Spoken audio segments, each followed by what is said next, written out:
Pope Innocent annulled and abrogated the Magna Carta and described it as a conspiracy against and persecution of his vassal, King John of England. He ordered Stephen Langton to excommunicate all the baron signatories to the Magna Carta. On September 24th, 1215, Pope Innocent excommunicated all the rebellious surety barons again, because Langton had refused to do so. The barons' attempt to implement the Magna Carta resulted in armed conflict. The situation became serious, but in John's eyes, not hopeless. Nevertheless, he cautiously withdrew all his royal regalia and jewels from the monasteries. Officially on paper, John acknowledged that England still belonged to Pope Innocent. Leastwise, that was what he privately smirked.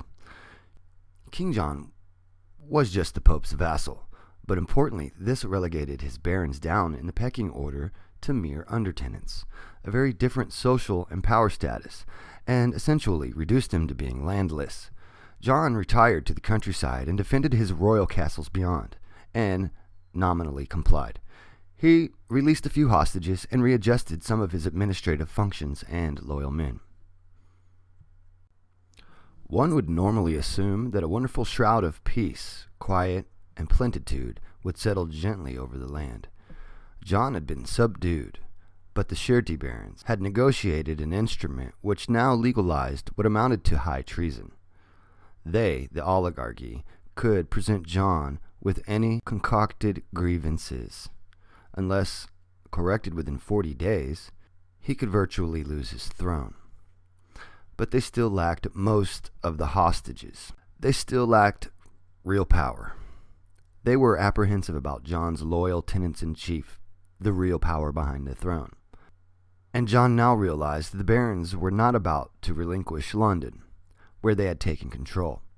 However, John still had control of most of the rest of England, Wales, and Ireland by trusted barons and tenants-in-chief. This doesn't affect the unanimous displeasure of John's rule, as popular history reports, certainly not as much as we are led to believe by the Magna Carta and its caricature of history. The north was now well controlled. John's strong ring around London, with castles at Norwich, Weswick, Cambridge, Nottingham, Oxford, Wallingford, Corfe, Winchester, Dover, and his base at Windsor, presented a formidable stance circling London. Later he fixed his headquarters in Kent. The conspiracy, which started way back in 1203, now emerged in full force. The Dauphin of France invaded England with almost as big an invasion force as the Battle of Hastings, 600 ships, compared to the Hastings invasion of 696 ships. The timing of this D-Day type invasion and its logistics must have been secretly planned at Rouen for many, many months, possibly a couple of years, probably way before the Barons' uprising, and may even have started with John's first Barons' uprising in 1212.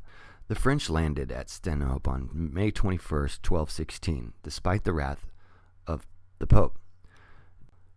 John had assembled his fleet off the mouth of Thames, but missed the Dauphin by that much in a storm. The Dauphin disembarked at Sandwich, which was a very good place to take a break, and proceeded to London. John offered token resistance and wisely retreated to Winchester. The French laid siege to Winchester and Dover on June the 14th, but John was no dullard herald of Hastings' loss. He had retreated. He was on his way to Windsor 10 days before. He wanted to choose his own ground, his own tactics. Dover Castle, on the other hand, held out until October 14th. Surprisingly, this later conquest of England has little press at all in English history.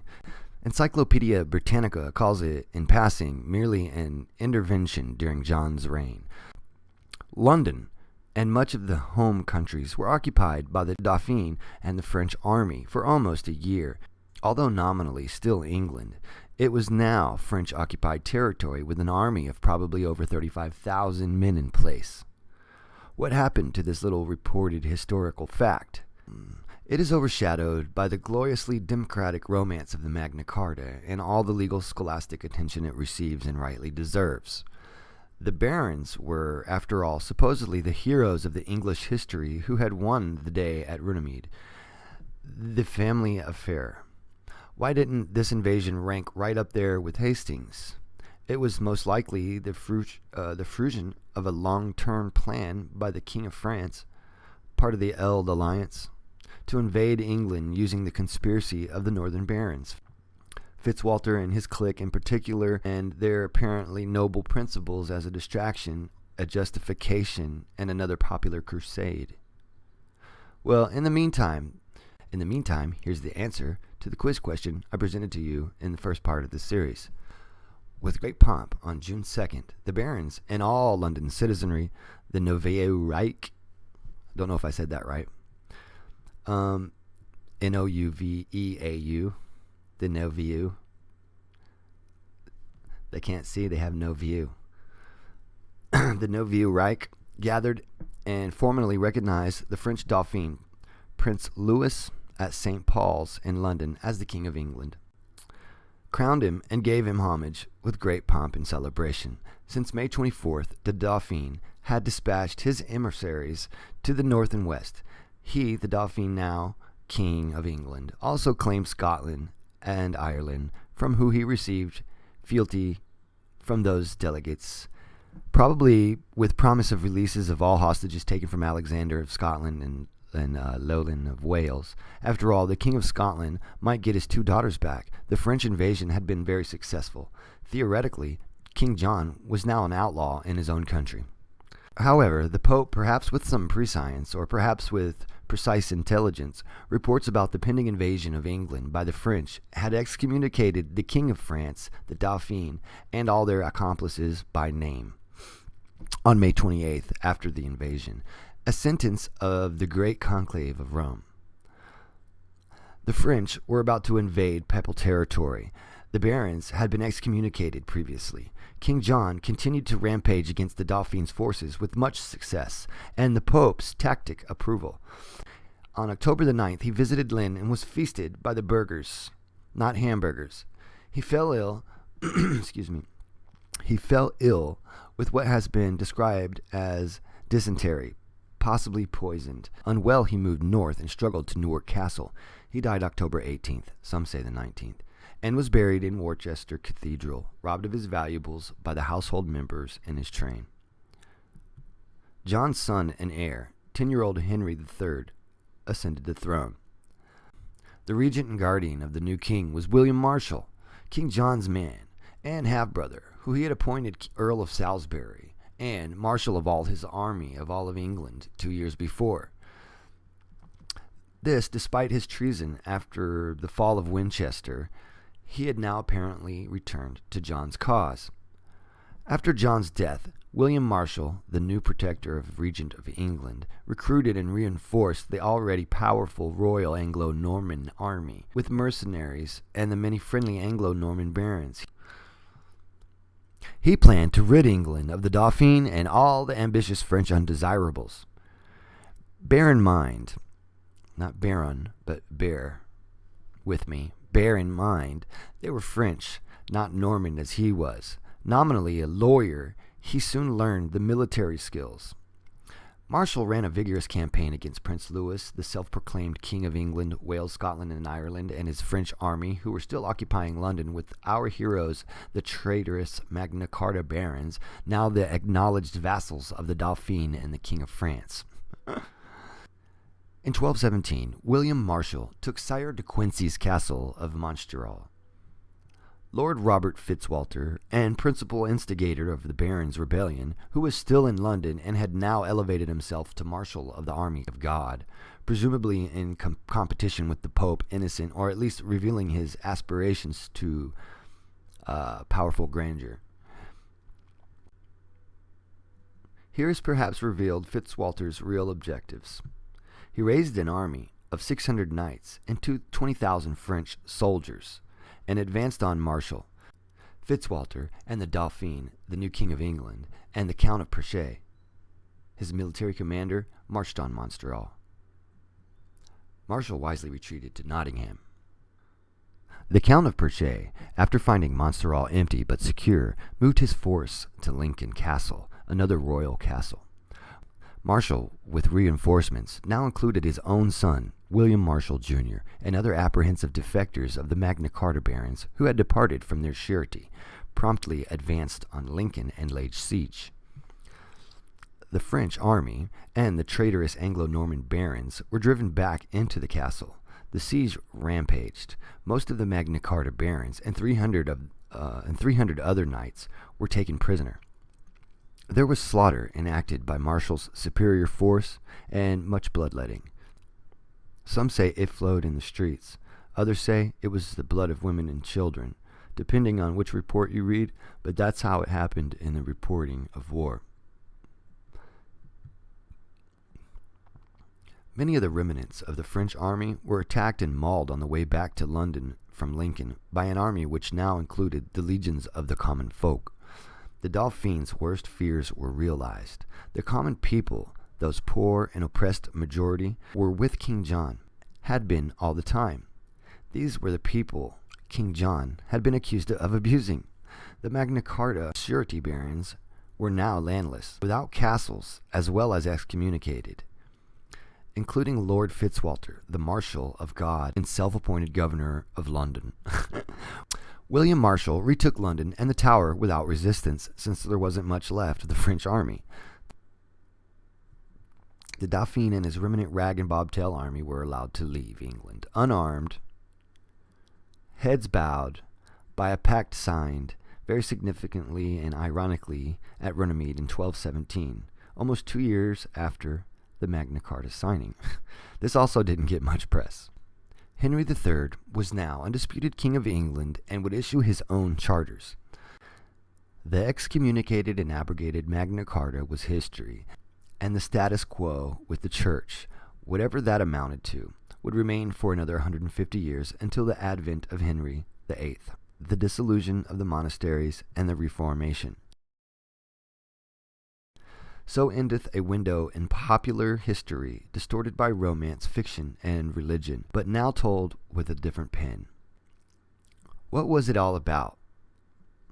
On the one hand, we can say that the Magna Carta was an appeasement to ransom by an uneasy family compact of Anglo-Norman robber barons supposedly representing the common people, and who didn't succeed in their grand scheme, or perhaps the grand scheme of the kings of France and Scotland hatched almost a year before the Magna Carta.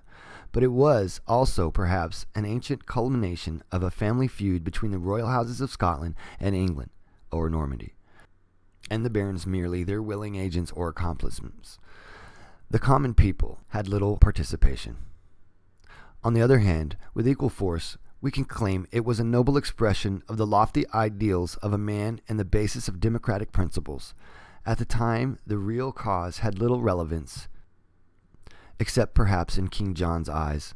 His retrieval of the continental territory and status and all his contribution to England or Norman history. Nevertheless, it is an important part of our heritage, even if the purpose and motives are oft misquoted and distorted. King John has never been completely redeemed from his character assassination by the church, but that would make sense. Yet we might also call him one of the greatest Anglo-Norman heroes in English history.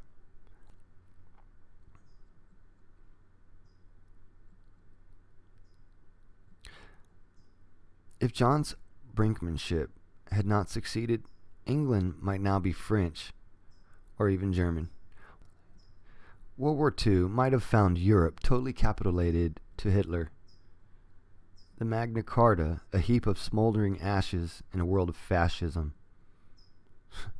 Like it isn't. Was the whole episode, in fact, just a religious power struggle of uncertain merit, clouded and coupled with machinations of land-hungry kings? Before making such of the Magna Carta, we must realize the conditions of treachery and the counter-treachery, which were normal for the time. This would apply to all the players. The synopsis is brief compared to some that have been written from very many points of view. In our name trace search, however, the event produced records which are invaluable. Not only were the 25 baron sureties for the Magna Carta named, but also many of the lesser 2,000 supportive noble and knight landholders on both sides. It pieces together a list of Norman magnates, which looked remarkably similar to the Battle Abbey roll of Duke William's companions at the Battle of Hastings 150 years before. Nothing much had changed. Normans had distributed themselves throughout England, Scotland, and Ireland. The Gaels to the north and west of Scotland and the islands were the only race to remain relatively free of their powerful influence. The Saxons were still landless and a very minor influence in the affairs of state. In general, they were still the peasantry, apart from the rich merchant class of London, those that gave allegiance to the Dauphin and were excommunicated along with him. In fact, almost everybody of note was excommunicated at one time or another. The episode, like the Doomsday Book, the Ragman Rolls, Gerald Cambrensen's Annals of the Irish Invasion by Strongbow in 1172, the Pipe Rolls, and other early extant archives are very useful in giving us the earliest crude surname development and in the vital protection of Anglo-Norman property rights in all Britain. Thus, the distortions of history are shaped to suit each generation, each century, each nation. If, however, we are the product of history, and it is more meaningful to us than a passing interest, our survival, then our real racial background and origins may be very important in carving our future and those that follow.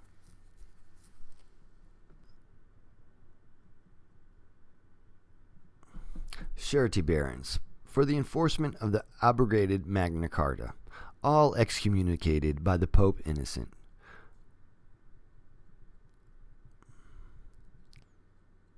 Then I got 25 names, and of these 25 signatures, 16 died within 15 years. 16 died within 15 years. Following are some of the major feudal supporting barons of the 2000 force. They had previously been tenants-in-chief of the King's Common Castle. Check your own family name, history, or continue. There are two lists. The first, those against the king, followed by a smaller list, those loyal to the king. We're sure this later list is only representative of the majority of tenants-in-chief who were not committed to the conspiracy. Most choose a wait-and-see approach on the sidelines. You will see that some families were divided in their allegiances. Some within a family joined one side, other relatives the other. It was an early form of insurance, a win-win situation. Some of those against the king and those supporting the king. Battle of Hastings, DNA survival, home surname trace, history of heraldry, and coat of arms. 1996. Holland Names International Inc. Email address traceit@traceit.com. Telephone 613-548-3409. That telephone number is 613-548-3409. You can fax them at 613-548-0673. 613-548-0673. US Army 1888. My roots 1888 MYROOTS. Let me know if you enjoyed this. I appreciate it. Might do it again.